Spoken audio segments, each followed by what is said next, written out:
Meningitis क्या होता है? क्रिप्टोकोकल मेनिंजाइटिस एक रेयर बीमारी है। इसी बारे में मैं डॉक्टर अंकिता वैद्य, इन्फेक्शियस डिजीज की डॉक्टर, न्यू दिल्ली से आपसे बात करने जा रही हूँ। क्रिप्टोकोकल मेनिंजाइटिस जो है वो एक ऐसी बीमारी है जो फंगस की बीमारी होती है, जो हमारे दिमाग को अफेक्ट करता है। सबको नहीं होता है, जिसकी इम्यूनिटी नॉर्मल होती है उसमें नहीं होता है। तो ये हम किस में देखते हैं?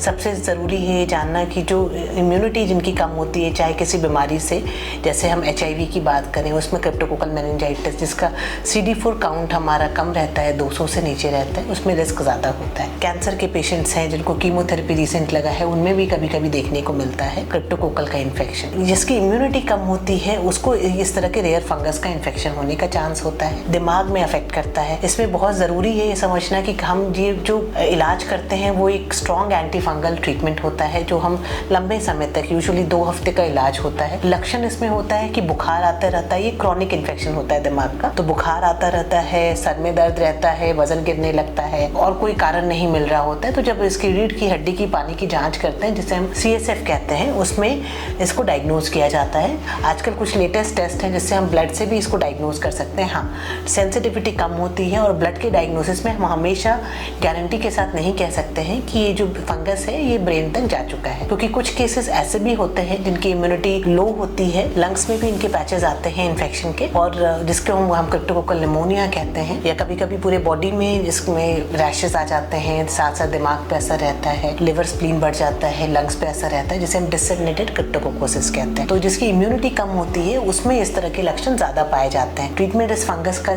थोड़ा ये समझना है कि स्ट्रॉन्ग होता है, एंटी फंगल्स जो दिए जाते हैं लंबे समय तक दिए जाते हैं, और फिर टैबलेट्स में जब हम स्विच करते हैं, जब हम इसका जो कोर्स होता है इंजेक्शन का वो पूरी तरह से कंप्लीट कर लेते हैं और पेशेंट ठीक होता है, तब हम स्विच करते हैं टैबलेट्स की तरफ, जो भी लंबा इलाज चलता है। बट हाँ, अगर सही तरीके से इलाज किया जा सके तो बहुत से पेशेंट इसके पूरी तरह ठीक भी हो जाते हैं और ज़्यादा उनके दिमाग में डैमेज नहीं होता है। बट सही समय पे इलाज करना और सही तरीके से इलाज होना, ये दोनों चीज़ें बहुत महत्वपूर्ण होती है। तो इस बीमारी के बारे में संक्षेप में मैं इतना ही कहना चाहूँगी। अगर कुछ ज़्यादा डिटेल्स में आप जानना चाहते हैं या किसी को ऑलरेडी कोई इस तरह की बीमारी चल रही है और उसके बारे में डिस्कस करना चाहते हैं, तो मेरे से आप कर सकते हैं। वो नंबर्स वगैरह आपको शेयर किए जा चुके हैं स्क्रीन पे। Thank you.